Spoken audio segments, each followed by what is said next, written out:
Oke, hari ini kita kedatangan lagi sebuah laptop 5 jutaan.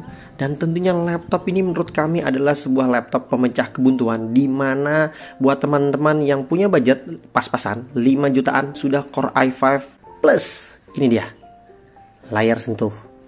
Ini dia Microsoft Surface Laptop Go.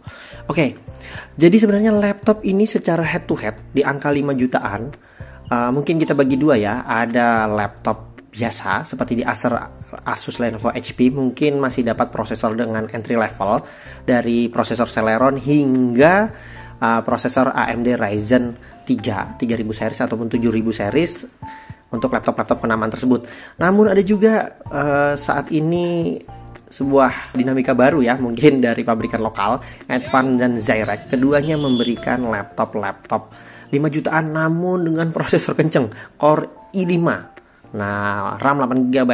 Namun Core i5-nya hampir sama yang digunakan di Microsoft Surface Go kali ini, yaitu Core i5 generasi 10. Kita akan bahas kenapa laptop ini menjadi lebih worth it dan juga kenapa laptop ini tidak worth it untuk dibeli. Oke, bahasan pertama dari segi kelebihannya. Dari dimensinya dulu ya. Ini pertama kali kita pegang, kece badai ya, kece badai. Pasti semua mengira bahwa laptop ini adalah laptop keren 10 jutaan ke atas, karena dari material, looks, build quality-nya begitu bagus sekali ya. Dan kemudian ketika kita pegang, ini terlihat begitu compact ya, karena dia menggunakan layar 12,4 inch 12,4 inch dengan bobot 1,1 kg. Kemudian bahannya ini gabungan ya antara aluminium dan polikarbonat. Jadi untuk bagian sisi keyboard backdoor itu terbuat dari polikarbonat dan sepintas seperti finishingnya seperti MacBook Air ya. Nah, jadi secara dimensi dia memiliki panjang bodi 28 cm, kemudian lebar 21 cm dan ketebalannya sangat tipis ya, hanya 1,5 cm, berat 1,1 kg. Nah, bisa dilihat sendiri untuk sisi backdoornya ya, karena ini adalah laptop resmi dari Microsoft ya. Bisa lihat sendiri teman-teman bahwa dia punya logo berbentuk ini ya, kotak, ada 4 persegi yang membentuk sebuah logo, yaitu logo yang sudah kita kenali, logo Microsoft. Nah, kemudian logo tersebut tentunya membuat kita pede sekali ya ketika kita tenteng dengan build quality dan tampilan yang bagus. Kemudian logo tentunya akan bikin teman-teman bertanya-tanya, ini laptop apaan sih kok keren banget. Wah, padahal harganya murah ya, 5 jutaan saja. Kemudian kita masuk ke sisi layarnya 12,4 inch dan uniknya dia memiliki rasio yang nggak biasa, 2:3. Laptop biasa itu saat ini 16:9 ataupun 16:10 ya, lebih memanjang. Ini dia hampir mengotak. Nah, jadi dia 2:3 dengan 168 ppi untuk tingkat kecerahannya. Dan kemudian dia juga memiliki bezel untuk 3 sisinya, kanan, atas, bawah. Bezelnya sangat tipis. Sebenarnya nggak tipis-tipis banget, cuma desainnya begitu keren ya, dengan bentuk round, membundar untuk membulat bagian pojok kiri atas dan kanan atasnya. Bawahnya agak tebal. Kemudian ada kamera di sini ya, 720p 30 fps yang memiliki kualitas menurut kami sangat bagus sekali ya untuk kameranya. Selanjutnya kita masuk ke spesifikasi. Nah, untuk sisi spesifikasi saya jelaskan tadi bahwa dia menggunakan Core i5. Nah, di sini bisa jadi kelebihan, bisa jadi kekurangan. Lebih detailnya, Core i5-nya yaitu seri 1035G1 ya, Core i5-nya 1035G1. Dia memiliki konfigurasi 4 core 8 thread dengan base clock di 1 GHz up to 3,6 GHz ya, 4 core 8 thread.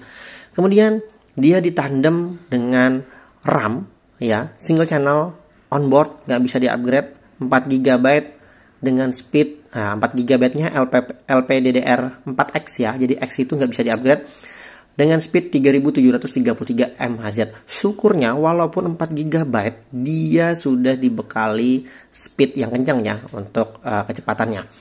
Nah, kemudian dia ditandem dengan SSD 256 GB. Nah, keren juga sudah SSD-nya. Juga ada pilihan lain 512 GB. Mungkin selisihnya ada 400 ribuan. Namun RAM-nya juga tetap sama ya untuk varian ini. Mungkin yang jadi pokok pembicaraan kita adalah ini adalah Core i5 generasi 10. Nah, bagi teman-teman di 5 jutaan tadi ini adalah bahasan intinya yang mana di 5 jutaan untuk pabrikan lain memberikan Intel Celeron, Pentium, nah kemudian AMD Athlon ataupun paling kencang di Ryzen 3 7000 series ataupun Core i3 Gen 11 ya, rata-rata di 5 jutaan. Nah, di sini kalian dapat Core i5 walaupun Core i5-nya generasi 10. Nah, ini mungkin satu kelebihannya buat teman-teman. Tentunya untuk saat ini di 2023 nih kita rekomendasikan buat teman-teman yang buat kebutuhan ringan saja ya, Microsoft Office daring browsing, walaupun sesekali bisa buat editing. Nah, yang jelas untuk pekerjaan ringan ini sangat lancar karena prosesornya Core i5. Nah, jadi mungkin jadi salah satu pilihan, walaupun ini adalah Microsoft Surface Go first generation ya, karena sekarang ada generasi ketiga sudah.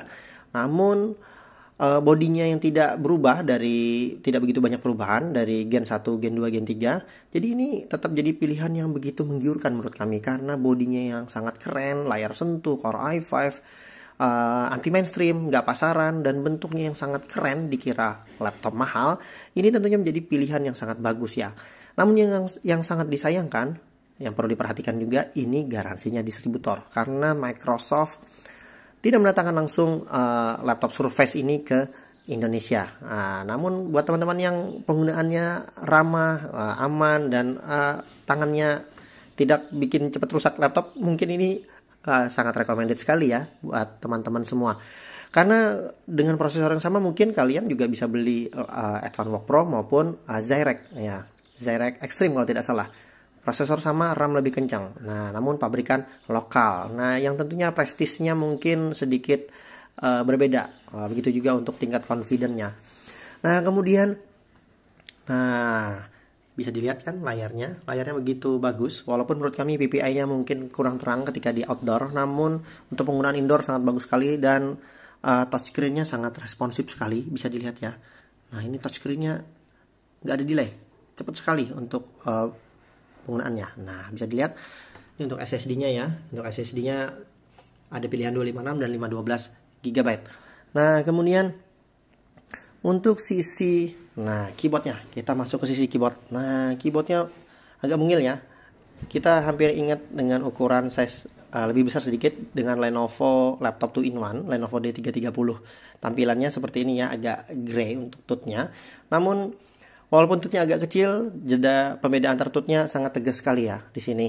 Kemudian Dell juga pada posisinya yang kita sukai, bukan tombol on off ya di pojok kanan atas. Jadi dia ada di baris kedua setelah tombol Dell.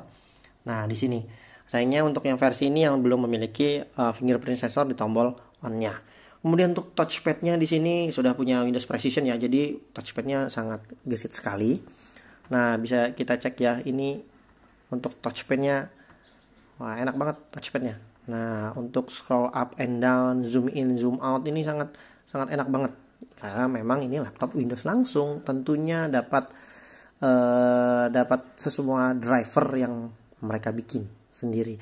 Kemudian kita masuk ke sisi port-portnya. Nah, untuk sisi portnya sangat minim. Wah, khas laptop mahal. Oke, khas laptop mahal. Nah, bisa dilihat di sisi kanan laptop hanya terdapat USB tipe A, USB Type C, dan combat jack audio 3,5 mm. Nah, jadi sangat minim. Kalau kalian buat nanti presentasi tentunya yang butuh HDMI ataupun VGA, tentunya kalian perlu konverter tambahan. Ya, murah lah, bisa beli sendiri, nggak sampai 100 ribuan. Kemudian di sisi kirinya terdapat port charger. Nah, port chargernya anti mainstream ya. Ini mengingatkan kita dengan MacBook sebelum 2017 yang menggunakan MagSafe. Nah, bisa kita lihat ini chargernya. Ini untuk tampilannya ya. Mohon maaf. Nah, ini dia, memanjang seperti ini. Kemudian apabila ingin melakukan charger, bisa tinggal ditaruh saja. Nah, pada sisi portnya. Nah, bisa dilihat seperti ini.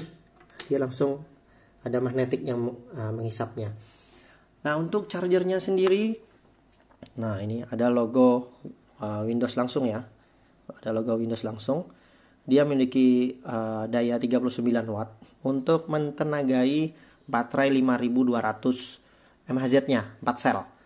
Nah, dia diklaim bisa bertahan hingga penggunaan santai hingga 13 jam. Nah, tentunya akan berbeda dengan cara menggunakannya masing-masing dan juga tingkat kecerahan. Nah, perlu diingat karena dia garansi distributor. Nah, dia kepala chargernya perlu konverter tambahan ya. Ini masih kepala gepeng. Nah, bisa beli yang seperti ini. Namun di paket pembelian sudah dapat ya. Nah, seperti itu. Nah, kemudian untuk sisi lainnya, untuk audionya, kalau tidak salah dari fitur Omnisonic.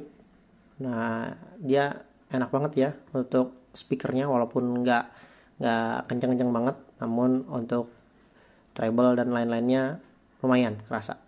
Nah, ini pinch out, pinch in, sudah sangat enak banget ini. Yang ini, oke. Ya, oke. Selanjutnya, secara preinstall dia dibekali Windows 10. Entah mengapa hingga 2023 sini saya cek terakhir masih Windows 10 Home. Tidak ada Windows 11. Mungkin kita tunggu untuk pemakaian selanjutnya. Sepertinya pasti akan ditawarkan Windows 11. Apabila ada salah mohon diralat. Untuk Office-nya secara bawaan Office Trial 365. Jadi kalian harus beli akun yang ori ya tentunya. Oke, jadinya laptop ini sangat kami rekomendasikan untuk teman-teman yang pengen punya laptop keren, murah, layar sentuh, Core i5, build quality bagus sekali, gak bikin minder. Kami sangat rekomendasikan sekali laptop ini.